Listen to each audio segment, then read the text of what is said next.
28 марттагы катуу шамалдан өзгөчө Кырдаалдар министрлиги өзү да жабыркады. Мекемеге таандык Осмонкулов көчөсүндөгү имараттын чатыры учуп, жанындагы өрт өчүрүү кызматына келип түшкөн.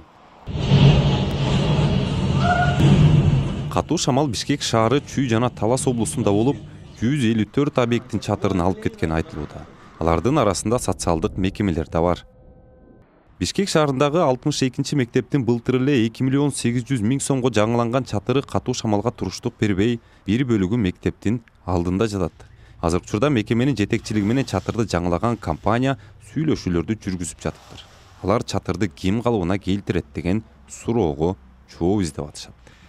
Бул эми неме да, природный катаклизм туурабы, чрезвычайное происшествие, простой бир ветер болуп учуруп кетсе ладно дейт элең. Бул чын эле ЧП да. Форс-мажор. А силер эмнесин алмаштырдыңар эле негизи? Только покрытиени алмаштырганбыз, кровельный покрытиени. Конструкцияга тиешебиз жок. Конструкция, получается, бул конструкция менен кошуп учуп кетти да. Эми бул көрөбүз, айтып атпаймынбы, технический оценка бериш керек да, только потом.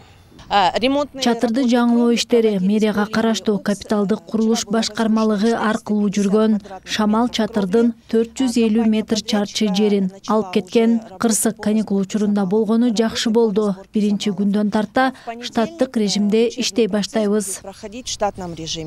Мэрия катуу шамалдын кесепетинен 19 билим берүү мекемеси, 11 мектеп жана 8 бала бакча жабыркаганын кабарлады. Бишкек шаары боюнча жол кыймылынын коопсуздугун камсыздоо башкы башкармалыгынын имаратынын чатырда талкууланып, бир бөлүгү 200 метрдей жерде жатат.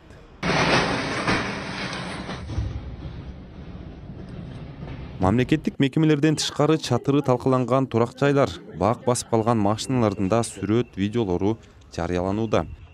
Пеноблок. Да, пеноблок. Вот видите, тут бетон есть, вот бетон-то видно вот. 11-12 да, 12-12 жарымысы. Манас проспектиси менен Айны көчөсүндө жаңы курулуп жаткан үйдүн акыркы кабатынын пеноблоктору тротуарга жана ошол жерде турган машинеге түшкөн. Жергиликтүү тургундар бул курулуштун мыйзамдуулугуна жана сапатына бир нече жылдан бери нааразы болуп келишет.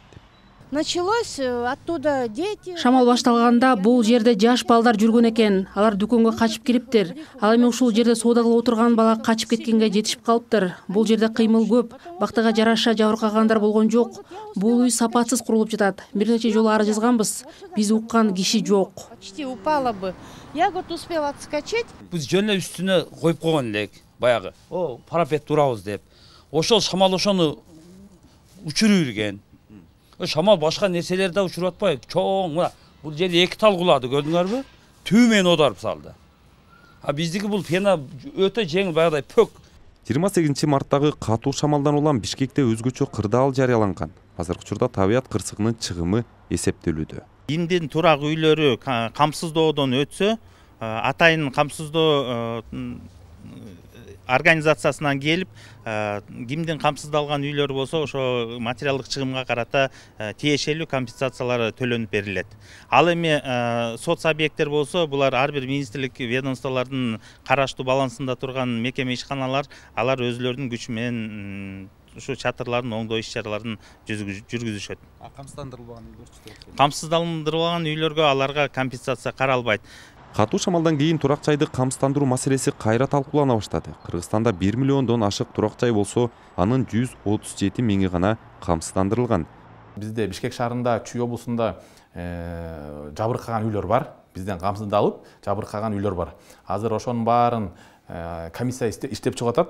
Алар иштеп чыгып туруп, ушул көчөкү шамалдан жабыркаган үйлөрдүн документтерин бизге топтоп берсе, биз алардын төлөмдөрүн төлөп баштайбыз. Суммасы айыл жергесинде 600 сом төлөп камсыздаган үй болгон болсо, биз 500 миң сомго чейин төлөп беребиз.